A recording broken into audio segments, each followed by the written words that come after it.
Meet the full auto crossbow slingshot.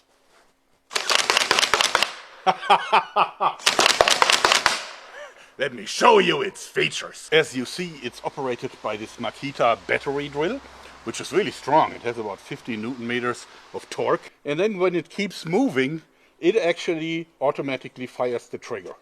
And then the cycle repeats itself. And as you see, we have this rubber-powered force-feed magazine that holds up to 32 of these inexpensive crossbow bolts. What I love about this is that it really has this full auto feeling.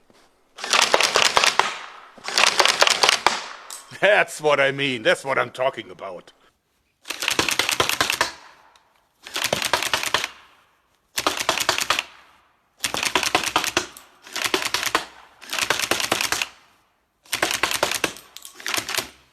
Empty. Let's try 14 meters distance.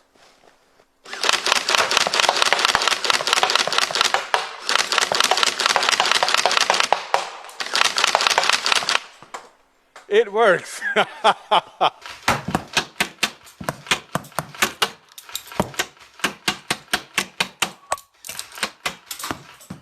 Why no ballistic jelly tests? Well, first of all, I haven't optimized the power. There's a little room for making it more powerful, and then we can probably test performance. Is this scalable? Can we make it bigger? Sure, I think we can. Imagine using this drill, which has 100 Newton meters of power and 36 volts and full-size bolts. Or, of course, imagine what you could do with the John Deere engine. Can we attach more teeth to the other side and add a second cycle? The answer is no.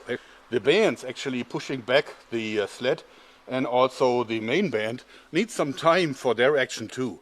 And timing is very critical. If we would add a second set, then actually the bands would hit the sled as long as it's still resetting, and then the whole action would be shot.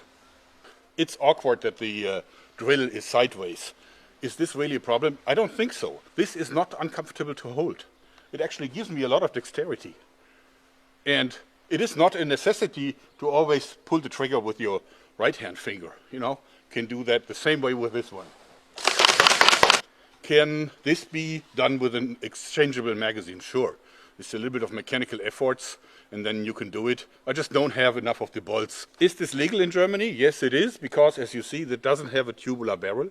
This hole actually doesn't touch the bolts, and the rest is just a slot.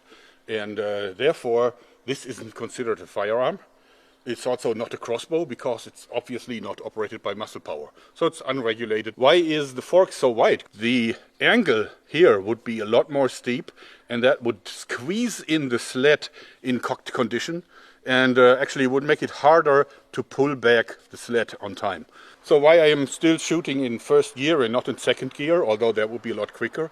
Well, the main reason for this is because then the action would no longer work. The timing is off. Rubber bands would hit the sled when it's still traveling backwards, and then the whole thing would actually shoot weaker than now. So the wooden rack and pinion, is this not gonna go dull after a while? Is this not gonna be a lot of mechanical abrasion? Yes, and actually that is an issue, and therefore what I've done is I actually added an 8mm layer of aluminum so that actually the wood is mostly for guiding everything, so that there's enough room, but I think the abrasion is kept under control because I use metal. Most important question, does this really feel like a machine gun? Heck, it does. It really does.